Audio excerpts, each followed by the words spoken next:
हर बार झूठ, हर बार फरेब।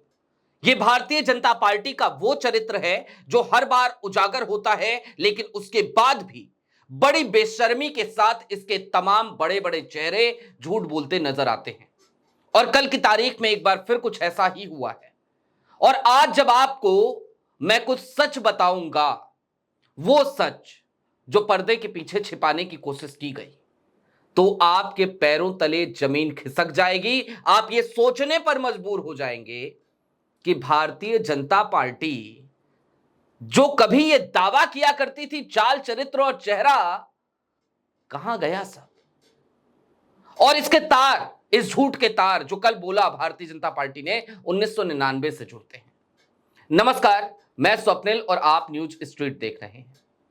इन दिनों देश में वोट चोरी का माहौल है। वोट चोरी के मुद्दे पर खूब चर्चा हो रही है। विपक्ष लगातार सवाल उठा रहा है। ऐसे में भारतीय जनता पार्टी क्या करे? तो उसे किसी भी तरीके से जाके कांग्रेस के पाले में खेलना पड़ा। कल अनुराग ठाकुर ने कोशिश करी, खेलने करी, और जब खेले तो उनके साथ खेला हो गया। अब मैं रायबरेली में उन्होंने क्या बताया, कन्नौज में उन्होंने क्या बताया, उस पर नहीं जाऊंगा। उसका चीरफाड़ पोस्टमार्टम नहीं करूंगा, बिल्कुल नहीं करूंगा ना। मेरे पास कुछ और है। सोनिया गांधी, कल की तारीख में क्या दावा किया अनुराग ठाकुर ने? आपकी स्क्रीन पर न्यूज 24 का एक ग्राफिक है, वो बताता है कि 1980 में सोनिया गांधी को मतदाता बना दिया गया भारत का, दिल्ली का, और उन्होंने नागरिकता 1983 में ली। जाहिर सी बात है, भारतीय जनता पार्टी यदि आरोप लगाएगी तो गांधी परिवार को तो जरूर टारगेट पे रखेगी, उसने रखा। लेकिन इसकी सत्यता जानते हैं क्या है? एक पत्रक छपा था 1999 में, और 1999 में एक फर्जी दस्तावेज के आधार पर यह सवाल भी पूछा गया था। एक पत्रक छपा था, उसकी कुछ डिटेल है आपकी स्क्रीन पर, बहुत खोज कर निकाली हमने। इसका नाम था 100 questions about Mrs Sonia Gandhi. Chetna Sangh ने इसे छापा था, आरएसएस की संस्था थी। और इस पत्रक में जो फर्जी दस्तावेज लगाया गया था, कल उसी की कॉपी जो है दिखा रहे थे अनुराग ठाकुर। आपकी स्क्रीन पर वो कॉपी है, जरा गौर से देखिए इस कॉपी को, और इस पे जरा गौर ये भी फरमाइए जनाब कि ऊपर लिखा हुआ है 100 questions about Mrs Sonia Gandhi. यानी कि ओरिजिनल डॉक्यूमेंट लेके नहीं आए थे अनुराग ठाकुर, ये उसी पत्रक का हिस्सा था जो ये लेके आए थे। और इसमें क्या लिखा है?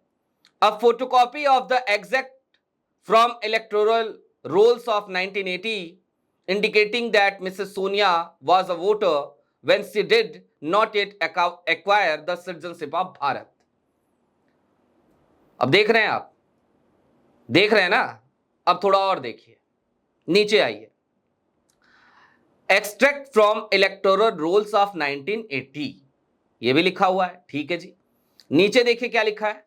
Electoral roll of assembly constituency लिखा था, उसको काट दिया गया, लिखा गया हाथ से new Delhi parliamentary constituency.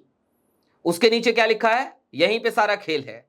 National capital territory of Delhi as on 1/1/1980 लिखा है मेरे ख्याल से, हाँ 80 लिखा है, 1980 एज द क्वालिफाइंग डेट।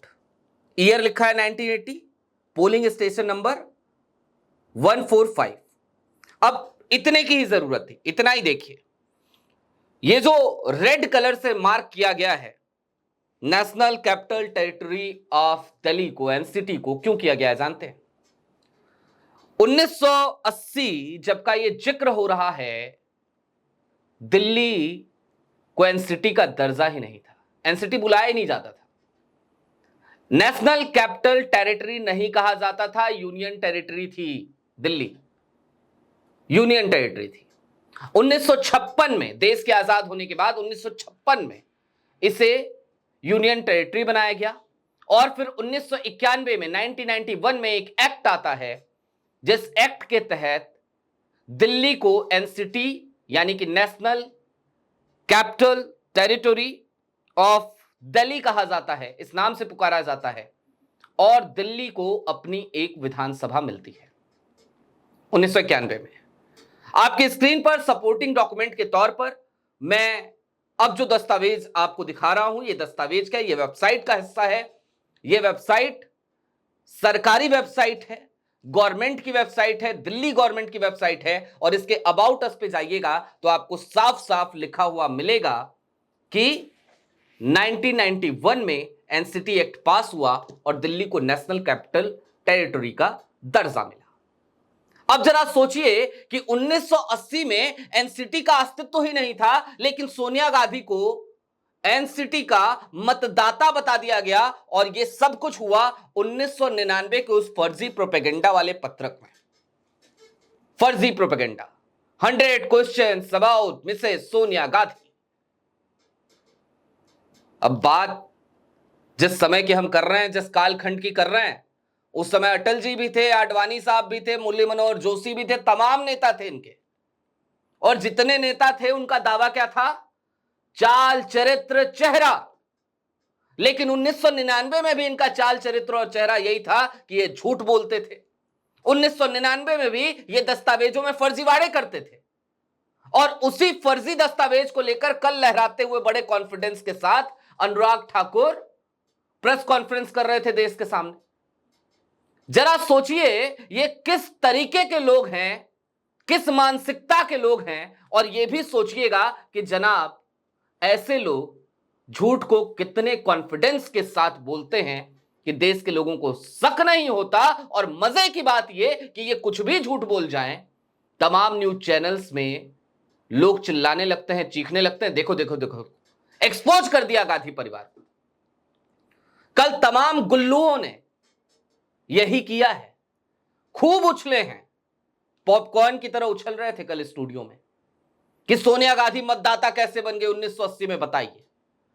अब मैं आज उन गुल्लुओं से भी पूछना चाहता हूं, और अनुराग जी आपसे भी पूछना चाहता हूं, भाई मुझे यह बताइए कि जब एनसीटी का अस्तित्व ही नहीं था तो एनसीटी की मतदाता सोनिया गांधी को आपने बनाया कैसे? अरे खुद रिसर्च कर लिए होते जनाब, कहां अपने पूर्वजों के उन फर्जी दस्तावेजों को और फर्जी पत्रकों को लेकर प्रेस कॉन्फ्रेंस करने लगे। करेंगे तो मुंह की खाएंगे, और वही आपके साथ हुआ है। बहरहाल अभी के लिए दीजिए इजाजत। ऐसे ही तमाम अपडेट्स, तमाम डेवलपमेंट्स के लिए जुड़े रहिए न्यूज स्ट्रीट के साथ। शुक्रिया।